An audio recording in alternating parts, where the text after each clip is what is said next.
আসসালামু আলাইকুম রহমতুল্লাহ। আমার সামনে দেখতেছেন এটা হচ্ছে জান্নাতুল বাকি। জান্নাতুল বাকির একটি এরিয়া। তা আসলে দেখতেছেন এই পাশে নবী করিম সাল্লাল্লাহু আলাইহি সাল্লামের রওজা মুবারক। রাসূল সাল্লাল্লাহু আলাইহি সাল্লাম রওজা মুবারক থেকে সামান্য পূর্ব পাশে হচ্ছে জান্নাতুল বাকি।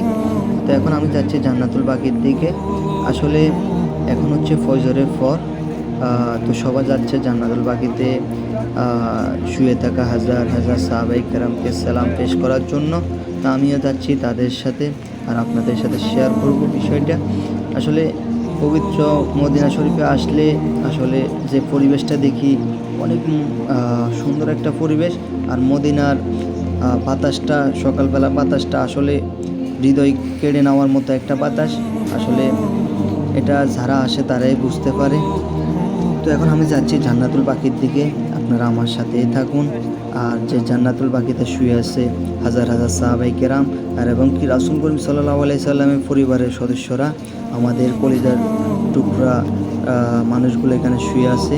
আসলে প্রত্যেক মুসলমানের একটা হৃদয় আশঙ্কা আমাদের নবী করিম সাল্লাল্লাহু আলাইহি সাল্লাম রোজা এসে রাসূল সাল্লাল্লাহু আলাইহি সাল্লামকে সালাম করার এবং সাহাবাই কেরামদেরকে সালাম পেশ করা। তো এখন আমি যাচ্ছি জান্নাতুল বাকির দিকে। এখানে সিকিউরিটি গার্ড আসছে, আর আমি এখন জান্নাতুল বাকির গেটের সামনেই আছি। আসলে ফজরের পরে সবাই নবী করিম সাল্লাল্লাহু আলাইহি সাল্লামকে সালাম পেশ করার পরে, সালাম দেওয়ার পরে এখন জান্নাতুল বাকির দিকে যাচ্ছে সাহাবায়ে কেরামকে সালাম দেওয়ার জন্য।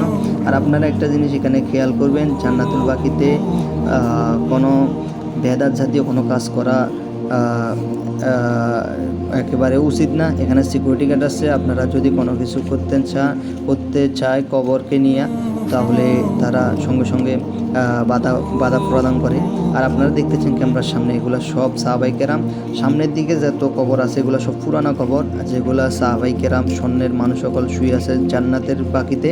আর এখানে হচ্ছে জান্নাতি মানুষ, নিঃসন্দেহে আমরা এটা ভাবি এরা হচ্ছে জান্নাতি, কারণ এরাই হচ্ছে স্বর্ণের যুগের স্বর্ণের মানুষ, যাদের কারণে আমরা আজকে ইসলামের আলোতে আলোকিত হয়েছি।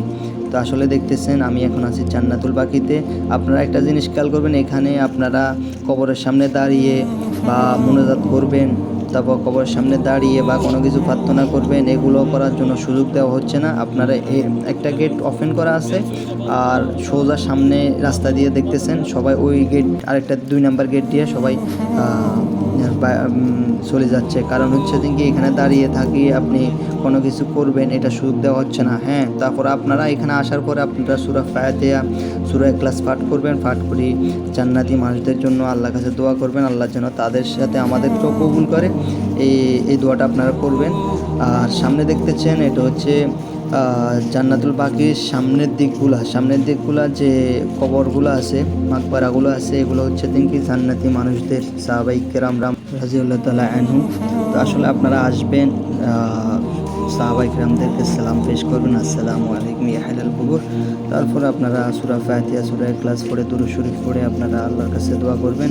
আপনারা হাঁটতে হাঁটতে তেলাওয়াত করতে পারবেন, সমস্যা নাই। আপনারা হাঁটতে হাঁটতে তেলাওয়াত করে হাঁটতে হাঁটতে আপনারা আল্লাহর কাছে প্রার্থনা করতে পারেন।